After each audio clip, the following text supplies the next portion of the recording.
The room went silent before the words had fully left my lips. "Before you hand over your trust and your capital to this man," I said, sliding the folder open, "you should see exactly how he handled mine." A wine glass tipped somewhere to my left, not dramatically, just enough for a dark red ring to bloom across a white tablecloth. Across from me, my husband's smile froze like a paused video. For the first time in 24 years, he had nothing rehearsed ready. No deflection, no joke, just the hollow quiet of a man realizing the floor had tilted beneath him. But that moment didn't materialize from nowhere. It started 3 weeks earlier, on a Tuesday, at 8:47 in the morning, in my kitchen in Sarasota. I was waiting for water to boil. Same ritual, bergamot tea, single slice of sourdough, sliding glass door cracked to catch the distant putter of lawn equipment from the fairway behind our house. Predictable. Safe. Then my phone buzzed. Unknown number. I almost ignored it. "Mrs. Westbrook, this is Maria from SunTrust. I'm required to verify a charge of $127,500 at Hermès in the Miami Design District. Did you authorize this transaction?" I laughed. A short, confused sound.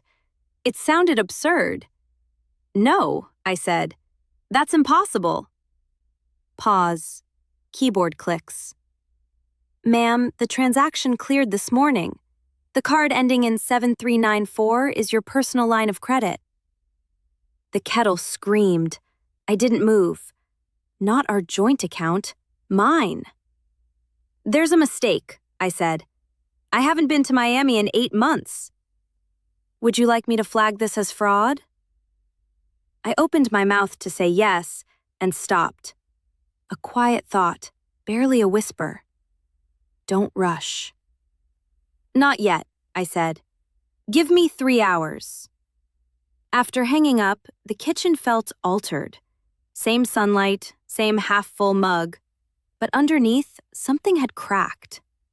I walked to my office and logged into the account. There it was, $127,500. Hermès, Miami. Clean as a scalpel. Then I scrolled further, smaller amounts. $4,200 here, $6,800 there, over the previous 10 weeks. My chest tightened like a fist. I didn't call him immediately. I sat there. Then I called. He answered on the second ring. "Hey, between meetings. Everything okay? Did you use my credit line this morning?" A beat. "For what?" "Hermès, Miami." Another pause. Then a low chuckle, just a little too soft. "That doesn't sound right. Probably a bank glitch. You know how they are." I said nothing. "Claire, you still there?" "I'm here." "You're worrying over nothing. I'll handle it later." His voice was smooth, rehearsed. That's when something in me shifted. Not a crack, but a realignment. "Okay," I said. "Let me know what they find." We hung up. I closed the laptop. That evening, he walked in at 7:12, kissed my cheek, asked about dinner, talked about a commercial real estate deal near Orlando. I listened. I nodded. I asked the right questions. He never mentioned the bank call. Not once. We ate in the dining room. Soft jazz, candles, the kind of night we'd lived 1,000 times. After dinner, he went upstairs to shower. I cleared the table, loaded the dishwasher, wiped the counters. Slow, methodical. Then I saw his jacket, navy blazer, draped over the dining chair. I don't know why I checked the pockets. Yes, I do. My fingers found a folded receipt. Thick paper. Hermès. Custom order. Delivery to Chloe Bennett. My name under billing. I stood there holding it. Upstairs, water ran through the pipes. I folded the receipt, slipped it into my pocket, turned off the kitchen lights, and went up. That night, I didn't confront him. I didn't cry. I lay beside him, listening to his breathing slow into sleep, and stared at the ceiling. 24 years. Every signature, every account, every time I'd trusted him to handle us. Around midnight, I got up quietly, went back to my office, and opened the laptop again. I wasn't looking for answers anymore. I was looking for a pattern. By 3 a.m., I found it. Small charges, not random, always tied to cities where David had business. Restaurants, boutiques, hotel bars. Nothing obscene alone, but together, a constellation of secrecy. At 6:30 a.m., I closed the laptop and went upstairs. He was still asleep, one arm spread across the bed like he owned it. I got dressed. "Early day," he mumbled. "Something like that." The drive from Sarasota to Miami is 2 hours and 20 minutes. I'd made it dozens of times. That morning, my hands stayed tight on the wheel. The radio played softly, but I couldn't name a single song.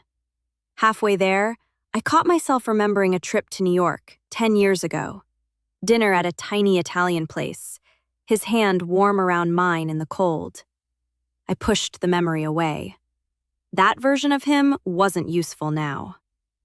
By the time I pulled into the Miami Design District, the sun was high.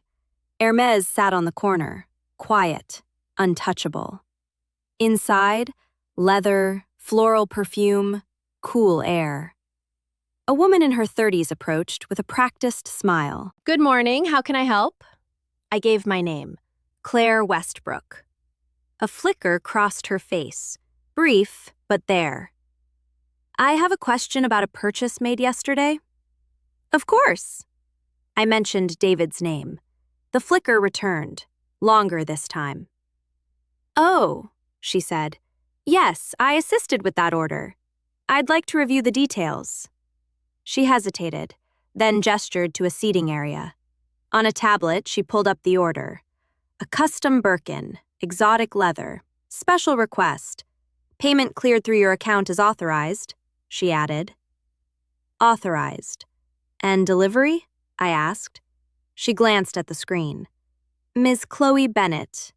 She didn't look up. I let the silence sit. Then, "Did she come in with him?" A pause.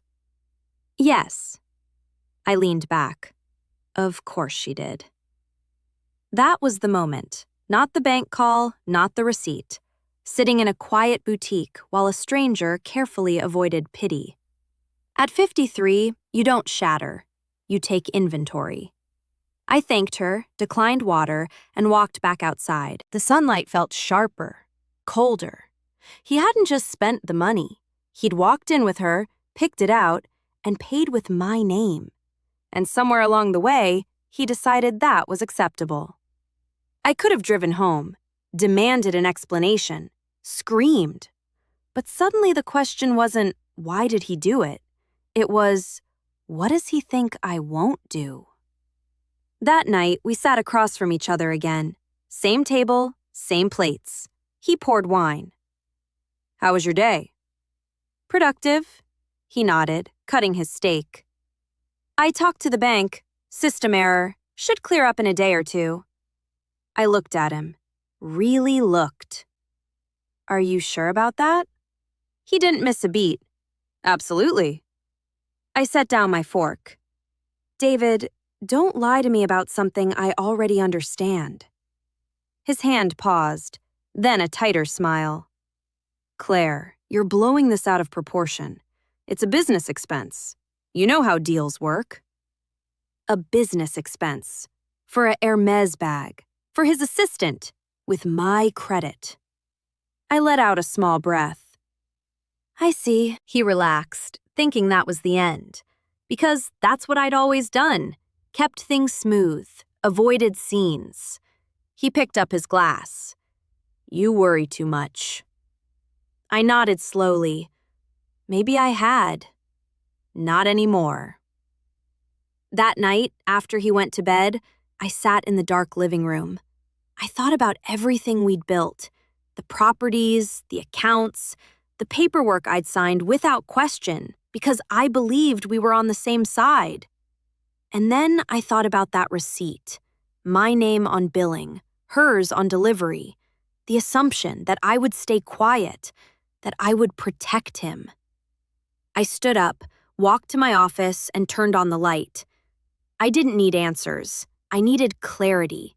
Because what he didn't understand, everything he'd built, every deal, every polished investor presentation, rested quietly on my name. Not all of it, but enough. The next morning, I made coffee, sat at the kitchen table, and opened my laptop. Not scrolling, tracing. Loans, titles, guarantees, old emails, documents I hadn't looked at in years because there'd never been a reason to.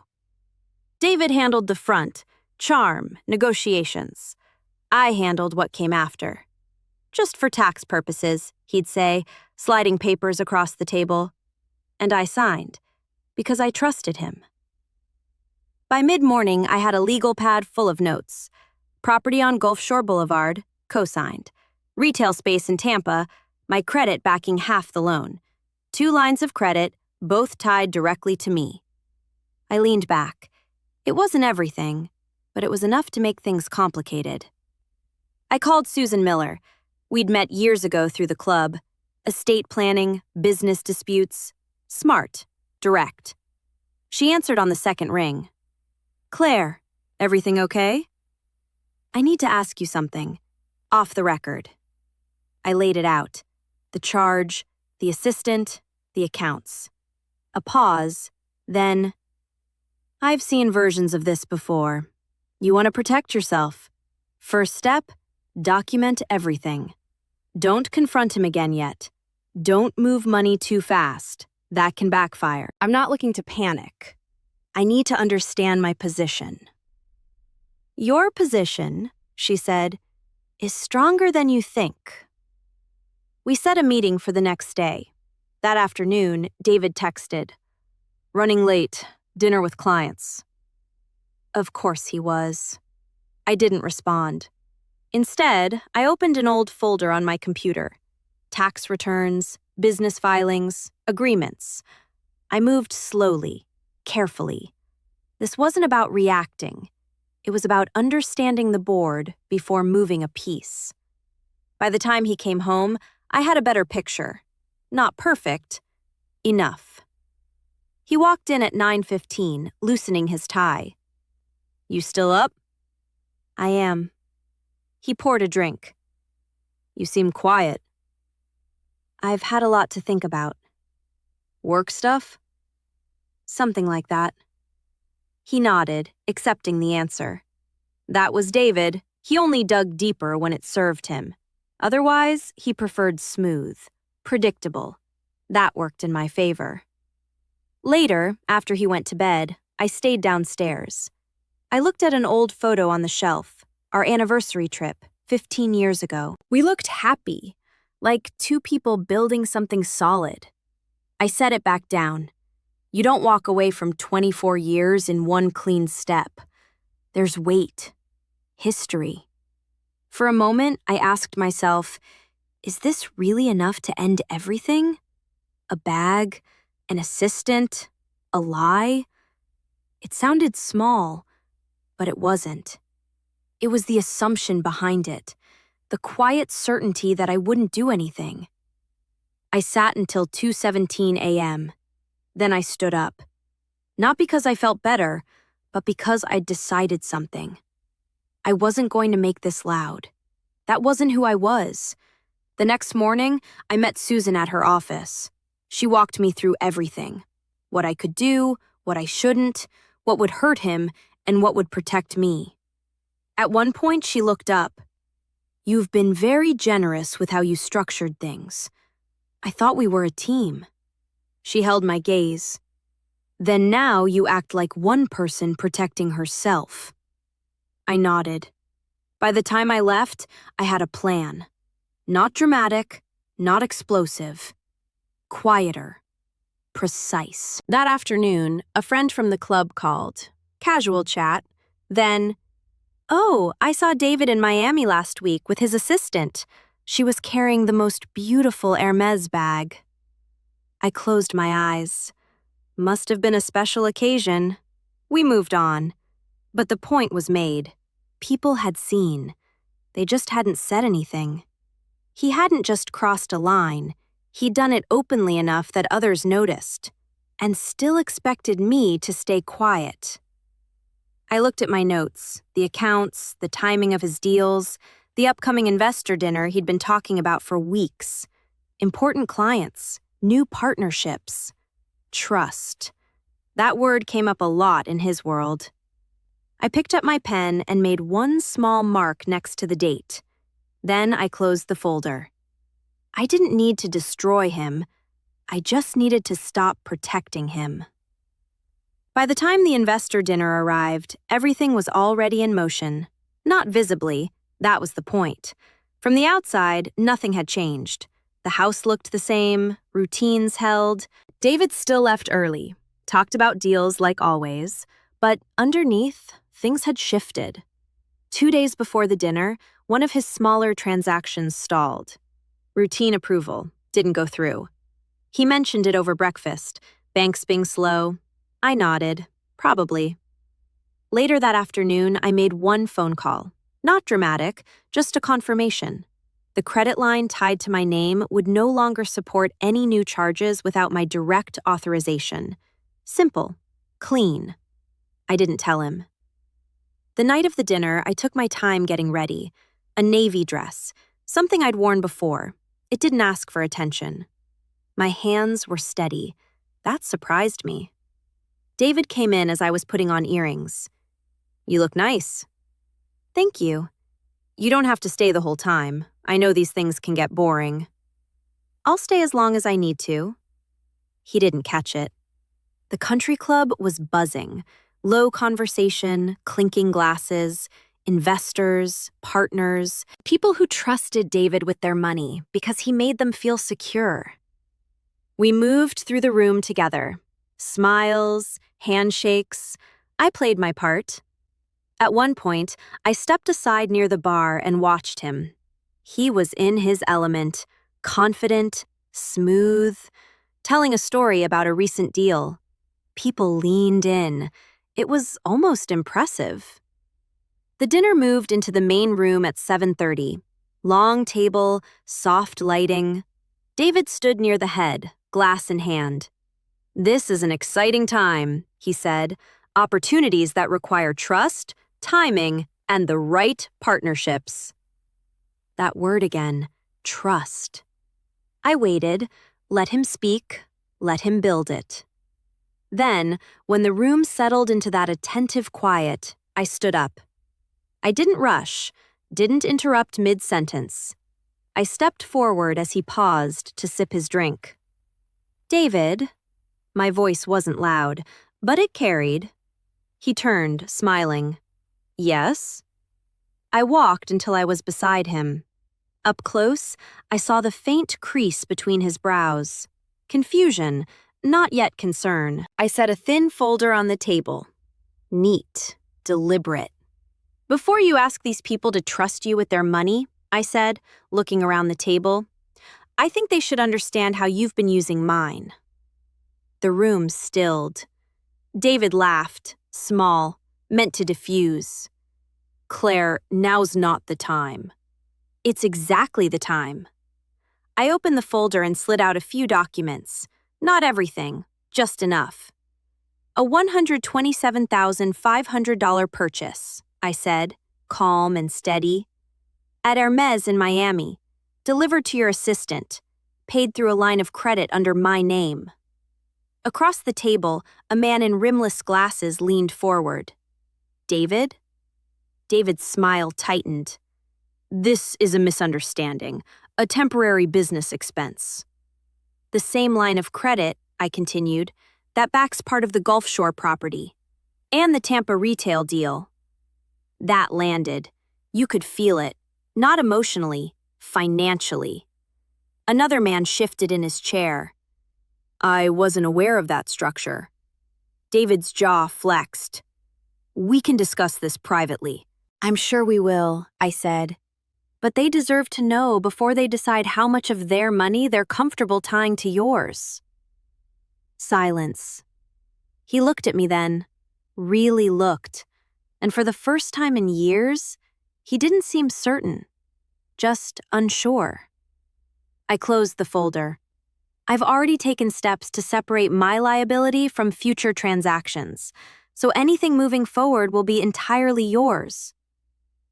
That was the last piece. Not a threat, a fact. I stepped back. No dramatic exit, no raised voices, just space. Behind me, chairs shifted. Low voices started up. Questions, not to me, to him. I walked out of the room, through the hallway, past the bar. Outside, the air was warm and still. I took a breath. For the first time in weeks, it felt easy. He thought I would protect his image. That night, I protected my name. The house felt different when I walked back in. Not empty, just quieter. I slipped off my heels, set my bag down, and stood there letting the stillness settle. No television, no late-night calls from his office, no sense that I needed to be anywhere else. I poured a glass of water. My hands weren't shaking anymore. That part was over. What came next wasn't dramatic. It was slower, and in some ways harder. David didn't come home that night. I didn't call him. At 10 p.m., my phone buzzed once. His name. I looked at it, then turned it face down.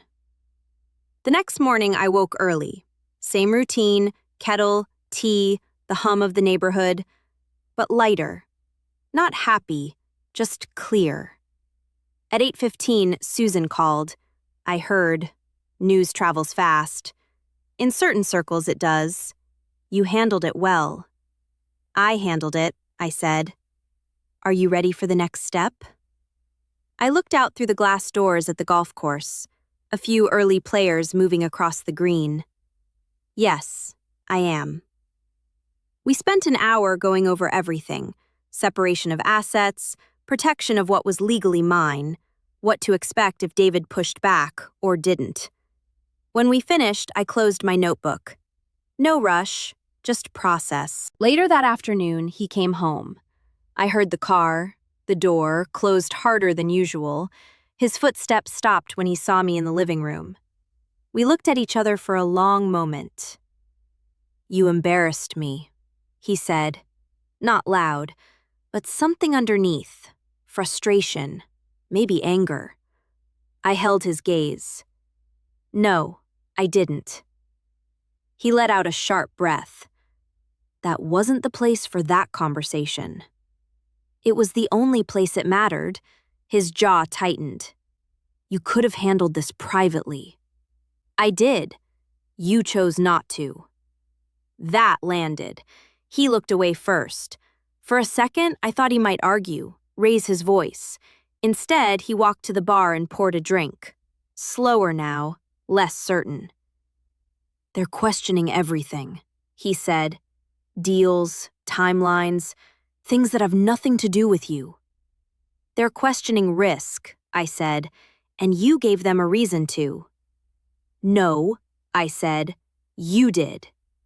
Silence. He took a sip, set the glass down hard. What do you want, Claire? It wasn't a challenge. It sounded tired. I considered the question. Honestly, I want my name separated from anything you do moving forward. Completely. He frowned. That's not simple. No, but it's necessary. And the rest of it? Us. I didn't answer immediately. The truth wasn't something to rush. I don't know yet, but I know what I won't do. What's that? I won't stay in something where I'm expected to look the other way. He let out a quiet, humorless laugh. It was a mistake. I met his eyes. It was a decision. He didn't argue, didn't correct it. We stood there, two people who had built a life together, now looking at it from opposite sides. After a while, he picked up his glass again. I need time. So do I. That was the closest thing to agreement we had. Over the next few weeks, things unfolded the way Susan said they would. Slowly, deliberately. Some of his deals stalled. Not all, but enough to matter.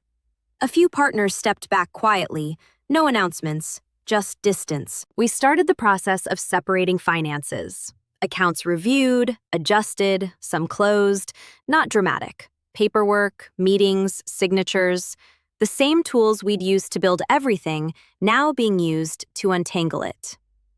Emotionally, it came in waves. Some days felt almost normal. Others didn't. But through all of it, one thing I didn't feel anymore: uncertain. One afternoon, I found myself standing in the garage looking at his car. Sleek, expensive.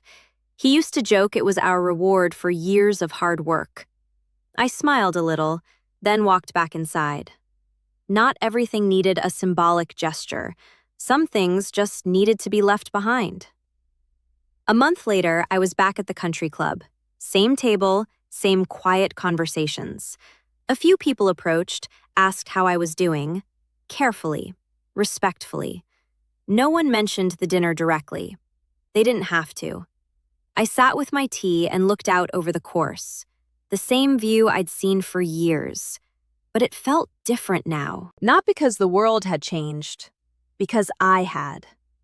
At our age, you learn that trust isn't just about love. It's about respect. What happens when someone forgets what your name carries? On paper, in a room, in a life you built together. I finished my tea and stood up. There was still work to do, still decisions ahead. But for the first time in a long while, I wasn't carrying something that didn't belong to me. If you've ever been taken for granted like that, you probably understand why I did what I did. And if you haven't, I hope you never have to. If this story hit home, hit like and subscribe to Winds of Thought for more stories about walking away with your dignity and your assets intact.